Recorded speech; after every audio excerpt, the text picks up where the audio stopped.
कविता ने अपने कंधे पर झूल रहे दुपट्टे को कसकर लपेट लिया। ठंडक उसकी हड्डियों तक पहुंच रही थी। उसने अपने कदमों को तेजी से बढ़ाया, मानो कोई अदृश्य शक्ति उसे उस पुरानी हवेली की ओर खींच रही हो। यह हवेली हमेशा से मुझे किसी रहस्य की तरह लगती थी, उसने खुद से बुदबुदाया। कविता ने दरवाजे को धकेला। दरवाजा चरमराते हुए खुल गया। अंदर घुप अंधेरा था, लेकिन उसकी उत्सुकता ने उसे अंदर जाने के लिए मजबूर किया। यहाँ कुछ तो है जो मुझे यहाँ खींच लाया, उसने अपने मन में सोचा। कविता ने एक कोने में पड़े लकड़ी के बक्से की ओर कदम बढ़ाए। बक्से के ऊपर धूल की मोटी परत थी।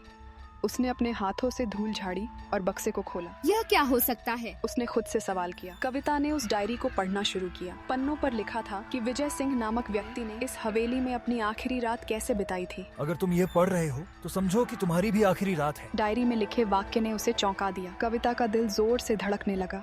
उसे लगा कि कोई उसे देख रहा है, पर वह किसे देखे, कुछ समझ नहीं आया। मुझे यहाँ से बाहर निकलना होगा। वह जोर से चिल्लाई, पर उसकी आवाज केवल हवेली की दीवारों से टकराकर वापस आई। वह दरवाजे तक पहुंची, लेकिन दरवाजा खुल नहीं रहा था। उसने पूरी ताकत से दरवाजे को धकेला, लेकिन वो अडिग रहा। कृपया मुझे जाने दो, उसने प्रार्थना की, लेकिन हवेली के अंदर खौफनाक हंसी गूंज उठी। कविता ने उस रात के खौफ से सबक लिया कि कभी कभी जिज्ञासा हमें ऐसे रास्तों पर ले जाती है जहां से लौटना मुश्किल होता है। हवेली के रहस्य उसके दिल में हमेशा के लिए घुल मिल गए थे, और वह जान गई थी कि यह रात उसकी आखिरी रात नहीं थी, लेकिन वह सच में आखिरी बार ही उस हवेली में गई थी।